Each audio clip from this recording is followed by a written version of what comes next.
To quote a line from Hillary Clinton's campaign, he's one of the most famous people no one really knows, William Shakespeare. A new exhibit at the Boston Public Library called Shakespeare, Unauthorized, is looking to change that.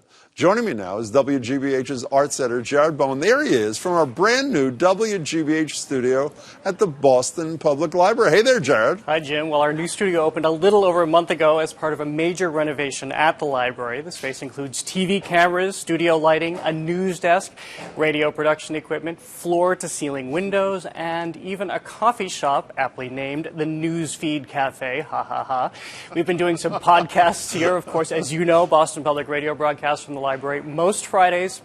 And we figured what better time to introduce this gorgeous new space on TV than to show off one of their most impressive exhibitions to date here.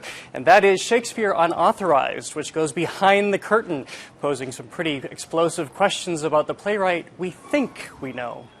One of the BPL's treasures is the exceedingly rare collection of works by William Shakespeare.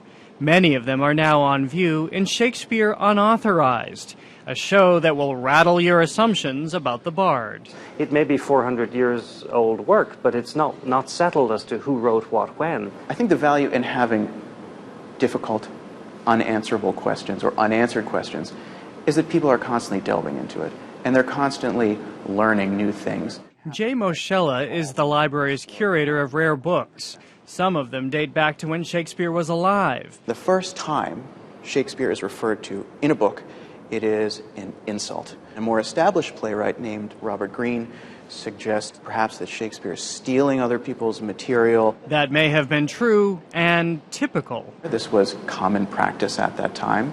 The story of Macbeth was taken almost in its entirety from an edition of a book printed in 1587.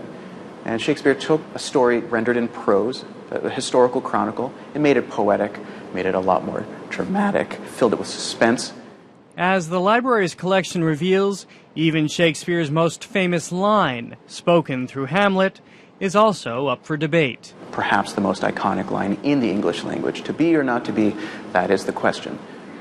The fact is that the first edition of Hamlet was not discovered until 1823. It was lost for over 200 years. In the first edition, it's to be or not to be, there's the point, and the entire play, in effect, is similar but distinctly different. What we know of Shakespeare today originated in this book, the first folio, printed 7 years after his death. If that book had not been printed and published when it had been, it's entirely possible, probably likely, that all of those plays would have been lost. All of the books here, all of the questions raised, inevitably lead to the motherlode of literature's conspiracy theories. Certainly there are questions, perhaps about the words that he wrote and how they came to be changed around, adapted.